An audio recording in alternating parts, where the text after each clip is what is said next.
Breaking news ये है कि फोन घनघनाना शुरू हो चुका है। जी हां, संभावित जो मंत्री बनाए जा सकते हैं उनके पास फोन जाना शुरू हो चुका है। फोन की घंटी घनघना चुकी है। जी हां, संभावित मंत्रियों को फोन आने शुरू हो गए हैं, जो सूत्र बता रहे हैं सरकार गठन को लेकर। जीतन राम मांझी, जयंत चौधरी और अनुप्रिया पटेल को फोन से बताया गया है कि उन्हें कैबिनेट की शपथ लेनी है। और भी तमाम नाम हैं। जयंत चौधरी को भी शपथ के लिए फोन जा चुका है, ये सूत्र बता रहे हैं। यानी कि यहां से भी अब फोन अपना ऑन रखिए और नेटवर्क में रखिए। जो नवनिर्वाचित सांसद महोदय हैं वो अपने फोन की घंटी एकदम बिल्कुल रिंग पर रखें, फोन को नेटवर्क एरिया में रखें। कब किसके पास फोन चला जाए, किस फोन की घंटी जो है किसकी घनघना उठे, ये देखने वाली बात होगी। फिलहाल जो जानकारी मिल रही है, जीतन राम मांझी को शपथ के लिए फोन जा चुका है, ये सूत्र बता रहे हैं। जयंत चौधरी को फोन जा चुका है, अनुप्रिया पटेल को फोन जा चुका है। जी हां, और इसका मतलब यह है कि इन सबको कैबिनेट की शपथ लेनी है। इनको जिम्मेदारी मिलेगी कैबिनेट में। संभावित जो मंत्री हैं उनको फोन जाना शुरू हो गया, यह सिलसिला शुरू है। और अभी चाय पर मुलाकात भी होनी है, जो जानकारी मिल रही है। प्रधानमंत्री ने सभी को आमंत्रित किया है।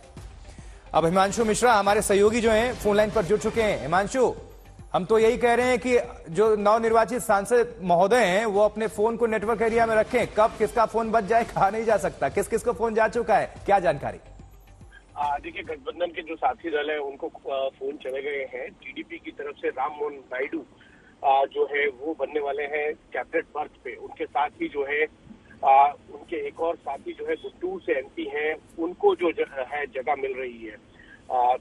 साथ ही साथ जो है अगर आप देखेंगे तो जीतन राम मांझी, अनुप्रिया पटेल, जयंत चौधरी, इनको भी जो है वो कॉल चले गए हैं।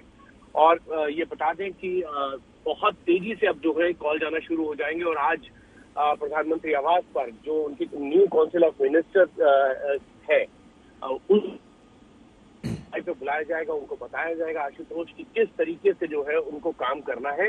और ये तमाम चीजों के को मद्देनजर रखते हुए अब लगातार जो है उन नेताओं को कॉल जा रहे हैं जिनको कैबिनेट की बर्थ लेनी है।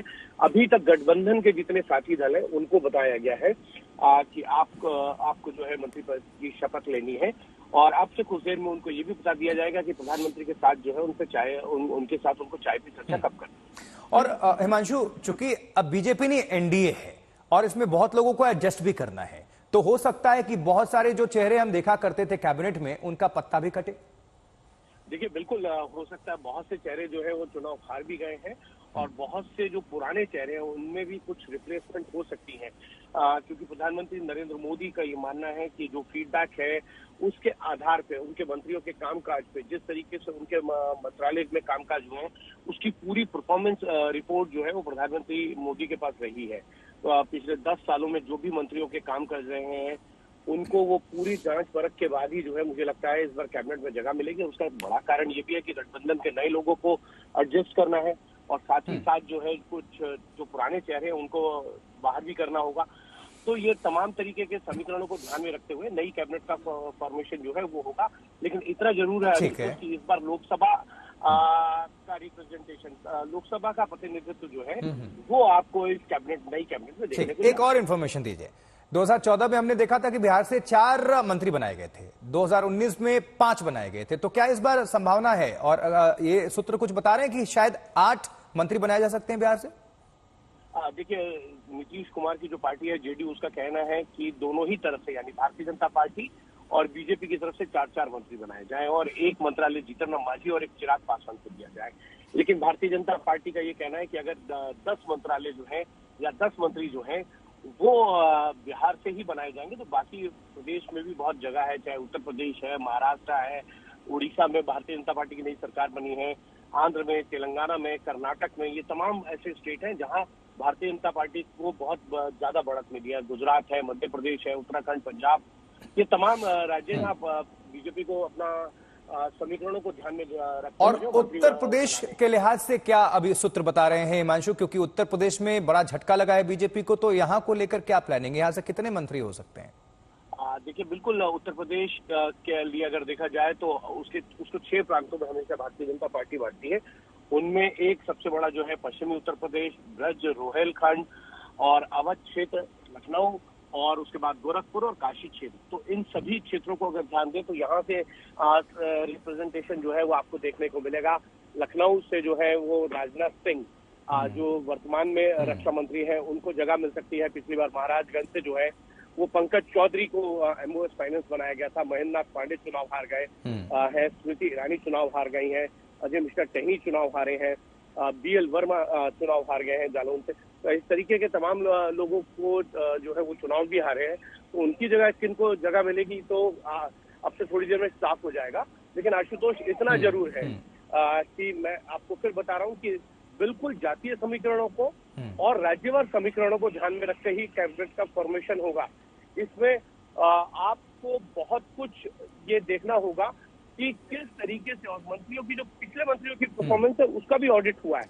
साउथ से थोड़ा सा अगर हम बात कर लें तो टीडीपी से और खासकर पवन कल्याण को भी जगह मिल सकती है जिम्मेदारी। बिल्कुल बिल्कुल पवन कल्याण को भी जगह मिलेगी। तमिलनाडु का रिप्रेजेंटेशन भी जो है वो आपको देखने को मिलेगा, क्योंकि पिछली बार जो है तमिलनाडु से भारतीय जनता पार्टी के एल मुरुगन को जो है वो एमओएस कैबिनेट बनाया गया था। तो तमाम इस तरीके के लोगों को आपको नए चेहरे को देखने को जरूर मिलेगा। और एलजेपी से क्या जानकारी है, क्या एक मंत्री पद या फिर इससे ज्यादा भी हो सकता है? देखिए अभी तक जो जानकारी मिल रही है, चिराग पासवान 1-2 मंत्री पद चाहते हैं, एक कैबिनेट और एक इंडिपेंडेंट चार्ज। लेकिन जहां तक हमारी जानकारी है उनको एक मंत्री पद जो है वो दिया जा सकता है। ठीक है। और महाराष्ट्र को लेकर क्या इंफॉर्मेशन, क्योंकि वहां भी झटका लगा है बीजेपी को? एनसीपी जो है जीत पवार गुट की, उसको एक कैबिनेट जो है वो मिलनी इंश्योर है। एकनाथ शिंदे भी चाहते हैं कि उनका कैबिनेट में जो है ज्यादा रिप्रेजेंटेशन हो और एक कैबिनेट के साथ जो है एक इंडिपेंडेंट चार्ज। तो मुझे लगता है कि अभी तक उनको एक कैबिनेट बर्थ का इंश्योर कर दिया गया है। जेडीएस की तरफ से जो है एक कैबिनेट बर्थ दी जाएगी। शायद हो सकता है कुमारस्वामी जो पूर्व मुख्यमंत्री है और एच डी देवेगौड़ा के बेटे हैं उनको कैबिनेट में जगह मिले। और जल्दी 2 स्टेट्स और हैं, उस पर भी थोड़ी इंफॉर्मेशन दे दीजिए क्योंकि वक्त की कमी है। ओडिशा, भारतीय जनता पार्टी ने बहुत शानदार बेहतर प्रदर्शन किया है, तो वहां से धर्मेंद्र प्रधान पहले थे, अब संबित पात्रा भी जीत कर आए हैं, तो क्या आप देख पा रहे हैं, क्या जानकारी मिल रही है? देखिए बिल्कुल संबित पात्रा भी जीत के आए हैं और वहां से पहले विश्वेश्वर टुंडू जो है वो रहे हैं मंत्री, और प्रताप सारंगी को भी जो है 2019 में मंत्री पद दिया गया था। लेकिन जब कैबिनेट रिशफल हुआ तो प्रताप सारंगी को मंत्री पद से हटा दिया गया था।